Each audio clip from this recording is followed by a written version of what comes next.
Gravando, esteja à vontade.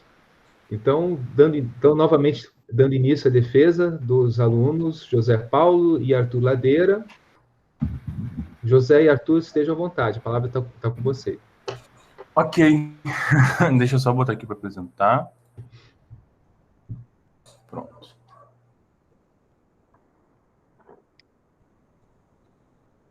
Vocês já estão vendo minha tela? Sim. Beleza. Sim. Só pegar aqui a... Bom, tá aqui. Bom, então vamos lá. Primeiramente, bom dia a todo mundo. Muito obrigado pela participação de todo mundo. Professores da banca, nossos amigos, familiares, todo mundo aqui.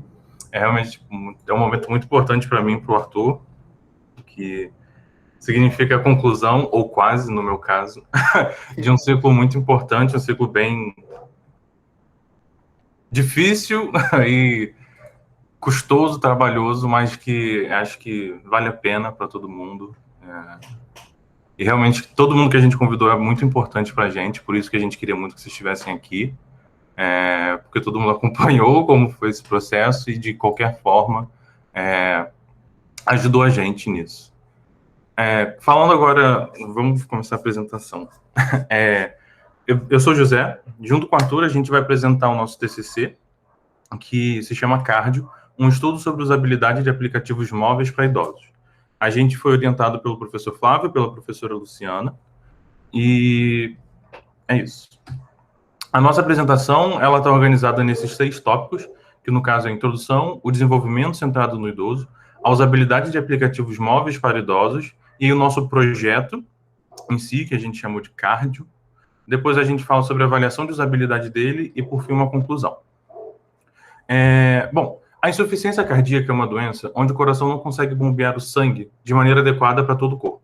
Em 2015, foram diagnosticados 2,8 milhões de brasileiros com essa doença, tornando ela a segunda doença cardiovascular mais diagnosticada no Brasil, perdendo somente para a hipertensão, como está mostrando esse gráfico abaixo.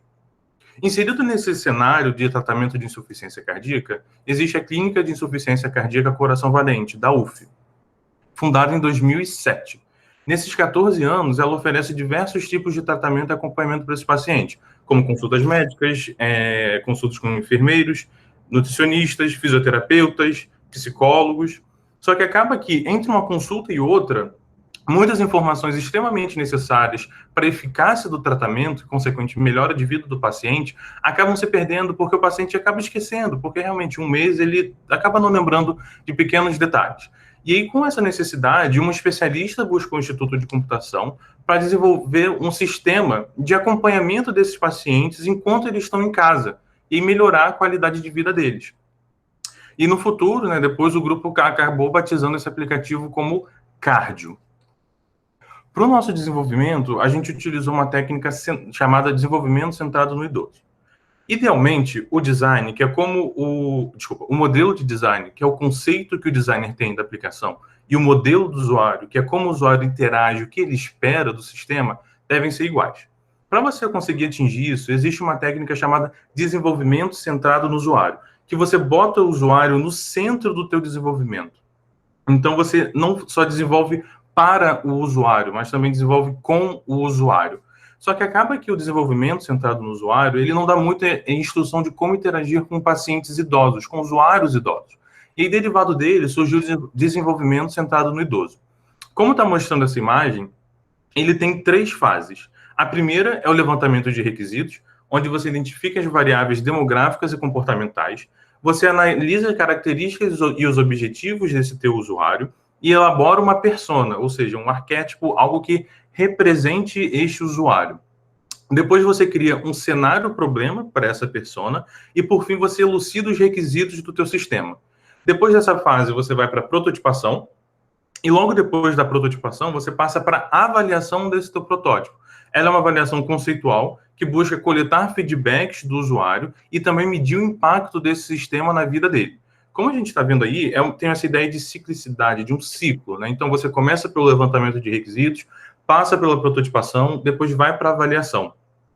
E nada te impede de voltar para qualquer um dos passos anteriores, como o levantamento de requisitos, caso você veja que realmente o teu protótipo está muito distante do que foi pensado no início, ou então por uma reprototipação, por um reprojeto do sistema, para tentar adequar ele um pouco mais ao que você tinha feito antes.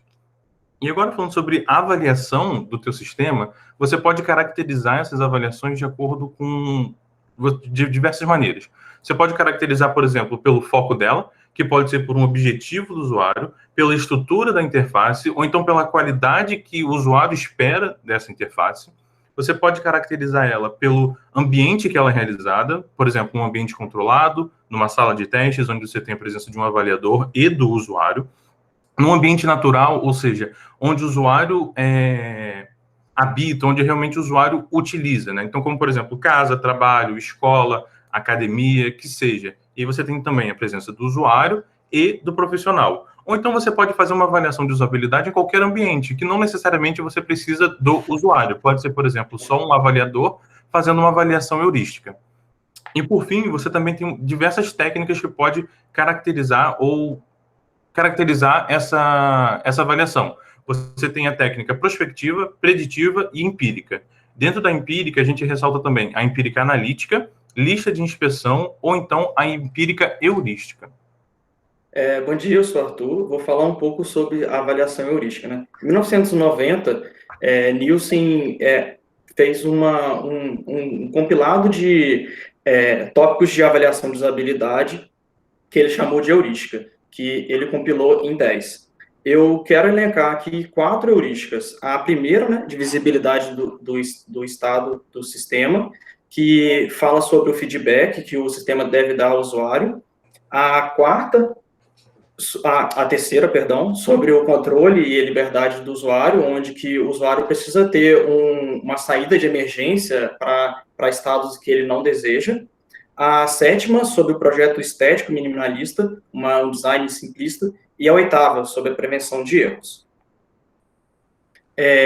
Nós fizemos um estudo para buscar também o que seria bom para colocar no aplicativo, que nós vamos falar mais para frente. A gente viu algumas necessidades dos idosos. Por exemplo, alguns idosos apresentam problemas de visão, e para isso a gente pode colocar tamanhos de fontes grandes, o contraste de cores. Outros apresentam dificuldade de memorização, então o uso de ícones nos botões com as imagens, isso auxilia ele a memorizar.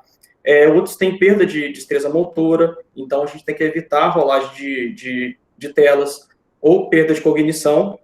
A gente pode utilizar funções com nomes de fácil identificação e o menor número de telas possível para executar uma tarefa.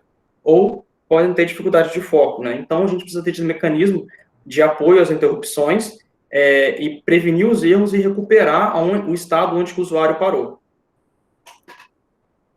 Também conseguimos encontrar também na nossa pesquisa as preferências dos usuários. Eu queria ressaltar a primeira, né, que os celulares, eles gostam de celulares com telas grandes, também eles gostam dos espaçamentos dos botões, até para ele não apertar o botão errado, no lugar errado. A terceira, né, como eu já tinha falado, os botões com textos e fontes grandes e com ícones para ajudar na memorização. A quarta, as mensagens têm que ser claras, objetivas e coesas. A oitava, que tem a ver para não colocar muitos campos livres, né? Então, a gente tenta utilizar botões com múltiplas escolhas, né, os radius button, ou de checagem, onde a pessoa pode escolher mais de uma opção, que é o checkbox, ou uma lista de opções, que é o drop-down. Para fazer a primeira versão do card, nós fizemos, além do levantamento de requisito e do caso de uso, nós levantamos 2 personas. A primeira, o Emiliano Sodré, de 70 anos, que ele foi diagnosticado com insuficiência cardíaca há 2 anos. E volta e meia ele esquece de seguir as recomendações médicas, e o que aconteceu entre uma consulta e outra. Então, ele queria um aplicativo que auxiliasse ele a lembrar de como lembrar, executar as tarefas, e para isso melhorar a qualidade de vida dele. Bom, além do Emiliano, a gente também tem o Thiago Monteiro. Ele é um mestrão da enfermagem e trabalha na mesma clínica que o Emiliano é paciente. Ele realmente percebeu que os pacientes acabam esquecendo de registrar essas informações entre uma consulta e outra. E ele gostaria muito de um sistema, que melhorasse esse acompanhamento dos pacientes enquanto eles estivessem na residência, ou seja, fora do momento da consulta. E além dessas duas personas, né, a gente também elencou requisitos funcionais, como, por exemplo, o sistema deve permitir que o paciente informe as medicações tomadas e em qual momento da hora ele ingeriu. E, por exemplo, esse requisito funcional acabou gerando um caso de uso, ou seja, como o usuário interage com o sistema. Esse requisito funcional 23 gerou o seguinte caso de uso: informar medicamento consumido. E aí, com as personas, os requisitos funcionais e os casos de uso, o grupo passou para o desenvolvimento da primeira versão do CARD. Só que nessa primeira versão, a gente acabou não usando nenhuma das recomendações que o Arthur falou anteriormente e nem utilizou como base as heurísticas de Nielsen também faladas pelo Arthur. Então, na tela esquerda, a gente tem a página inicial, onde o usuário ele pode ter acesso a todas as funcionalidades do aplicativo, como, por exemplo, as medicações que ele tem que tomar. Na página do meio, a gente pode ver justamente essa página de medicações, que mostra os tratamentos antigos do paciente, que a gente tem um exemplo do nimesulide, e em cima a gente tem os tratamentos correntes, ou seja, os medicamentos que ele tem que tomar no momento, que nesse exemplo não tem nenhum. E por fim, a terceira tela mostra um exemplo de como o usuário pode inserir um líquido ingerido. Primeiro ele bota o nome do líquido, depois a quantidade do líquido, por exemplo, 1, 2 ou 3, e a referência, que pode ser xícara, copo americano, xícara de café, que seja. E a hora que ele tomou. Só que, depois que a gente fez esse primeiro desenvolvimento, a pedido da especialista que trouxe o aplicativo para a gente, a ideia para a gente realizou uma avaliação heurística com 15 duplas de alunos de IHC da UF. E aí, esse gráfico abaixo, a gente vê que o aplicativo violou algumas das heurísticas. Em azul, esse gráfico é um gráfico de Pareto, e ele mostra em azul a frequência que a heurística foi violada, e em vermelho, ele mostra a porcentagem acumulada dessas frequências. E aí pode perceber que a heurística 8, 1 e 3 foram as mais violadas, e sozinhas elas já acumulam 70%, mais de 70% de todas as violações de heurísticas. E aí, lembrando, né, a heurística 8 trata sobre a prevenção de erros, a heurística 1 sobre a visibilidade do estado do sistema, e a 3 sobre o controle e liberdade do usuário. Então, a gente vendo isso, que talvez o idoso poderia não utilizar o sistema e tal, porque o sistema não era feito para ele, nós decidimos fazer uma pesquisa e fazer um redesign do aplicativo. Essas aqui são algumas, né, os exemplos das nossas telas, as 3 mesmas que foi apresentado na primeira versão. Como vocês podem ver, aqui na primeira tela a gente utilizou o ícone com o botão lá, já havia na outra versão, mas a gente deu um ajuste para ficar mais clean, uma imagem mais simplista, seguindo a heurística 7. Na segunda tela e na terceira, a gente pode ver que logo acima tem um botão de voltar, onde a gente auxilia na heurística 8, a heurística 3, que a pessoa pode voltar precisa ter uma saída de emergência. A gente utilizou fontes grandes, utilizamos também na última tela um drop-down, né, uma lista de opções na intensidade, ali no campo de intensidade, um checkbox ali nos sintomas, e a gente também colocou um campo de dicas, né, ali no horário, para ajudar o idoso a saber o que ele precisa preencher nos campos livres. Para a gente conseguir avaliar o nosso aplicativo, por conta da pandemia, a gente não conseguiu fazer presencialmente e com uma pessoa que tem insuficiência cardíaca em si. Então, eu e o José, com mais um avaliador externo especialista em HC e que não tem relação com o projeto, fizemos uma avaliação de usabilidade. Ela consistia ela foi feita com 4 usuários, todos acima de 55 anos. E ela consistia numa avaliação feita por 3 dias. No primeiro dia, a gente apresentava um vídeo de sensibilização para o usuário, onde mostrava um pouco do projeto, como que funciona e por que ele está fazendo o teste. Depois, o usuário assinava o termo de consentimento e livre esclarecimento, e depois a gente criou uma série de formulários para a gente conseguir compilar esses dados depois. Então, a gente tinha o avaliador, no caso eu, José, ou a outra pessoa, perguntava aos usuários alguns dados demográficos para a gente ter essas métricas, e ele preenchia. Também fizemos um formulário de teste do primeiro contato, onde o avaliador pedia ao usuário executar determinadas tarefas e observava e anotando o que aconteceu. No segundo dia, o aplicativo ia notificando o paciente e no final do dia o avaliador perguntava ao usuário se ele executou a tarefa e se não executou, por que não executou. No terceiro dia também tinha esse mesmo formulário de diário de uso e depois fazia uma avaliação pós-uso, onde tinham perguntas sobre as notificações, se elas auxiliaram ou não, sobre se ele conseguiu navegar sozinho no aplicativo, ou se o texto era claro, essas questões todas voltadas mais na área de HC, interação humano-computador. Aí estão alguns resultados, né, dos dados demográficos. O usuário mais novo, né, está na faixa entre 55 e 59 anos, o mais velho entre 70 e 74 anos, como eu falei, eram 4 usuários, e todos utilizavam o celular diariamente. Utilizamos também uma ferramenta de análise de dados, onde a gente conseguiu colocar alguns funis enquanto o usuário clicava para realizar uma tarefa, até ele fechar lá, finalizar a tarefa, a gente conseguia marcar o tempo que ele foi feito, isso dentro do próprio aplicativo. Por isso não precisou do avaliador ficar com o cronômetro marcando o tempo. Então, a gente elencou aqui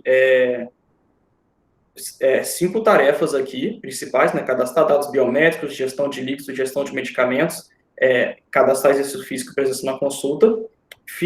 Calculamos também o tempo médio do primeiro contato, o tempo médio do último contato. Houve algumas coisas, principalmente no final, que alguns usuários não esqueceram de fazer os testes, de executar as tarefas.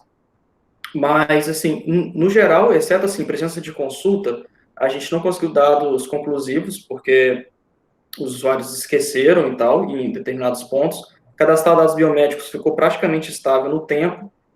Pode passar, José, por favor. E a gente gerou um gráfico também para mostrar como que ficou o tempo, né, do primeiro até o último dia. Então, você pode ver que gestão de líquidos, cadastrar exercício físico e gestão de medicamentos teve a melhora considerável no tempo. Pode passar. Bom, como o Arthur falou, né, a gente realmente pôde concluir que o tempo de duração de uma tarefa acabou diminuindo conforme o usuário ia utilizando o aplicativo. Sobre as notificações, acabou que elas não necessariamente foram o fator principal para que os usuários continuassem o tratamento deles, que eles realmente faziam, ou realizassem alguma tarefa. Porque acontecia que eles faziam essa tarefa, mas acabavam não relatando no aplicativo. E para um dos usuários, ele até se incomodou com a quantidade de notificações que o aplicativo mandava. Além disso, os usuários também classificaram o texto como claro e objetivo e conseguiram navegar de forma bem fácil pelo aplicativo. Só que alguns usuários reclamaram que não entenderam alguns termos, como, por exemplo, os dados biométricos. Então, realmente é algo curioso a se relatar. Além disso, as dicas nos campos, que, como o Arthur falou, os placeholders, acabaram não auxiliando muitos usuários porque eles não entendiam muito bem qual era a função deles ali. Bom, e também, antes de continuar, desculpa, eu esqueci, ficou claro quando a gente foi quando a gente avaliou, que para a gente era muito claro, tudo que o aplicativo fazia era muito claro para a gente, só que tinha um problema do viés, porque a gente estava inserido nisso.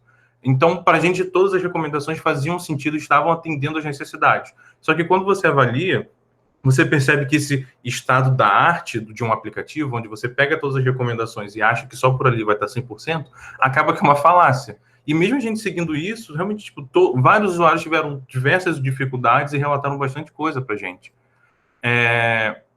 Agora, seguindo.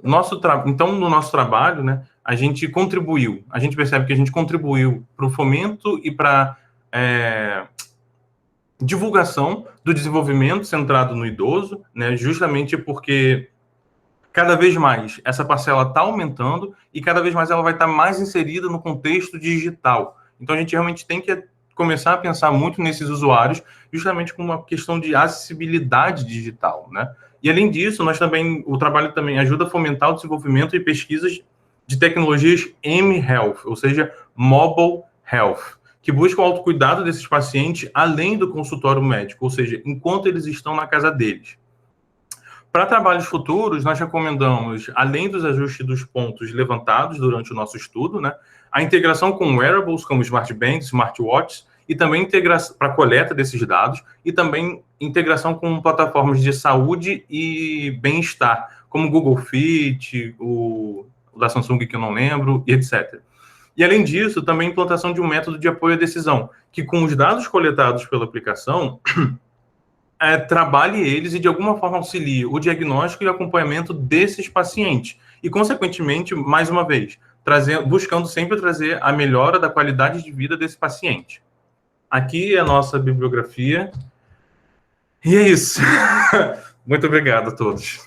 Muito obrigado.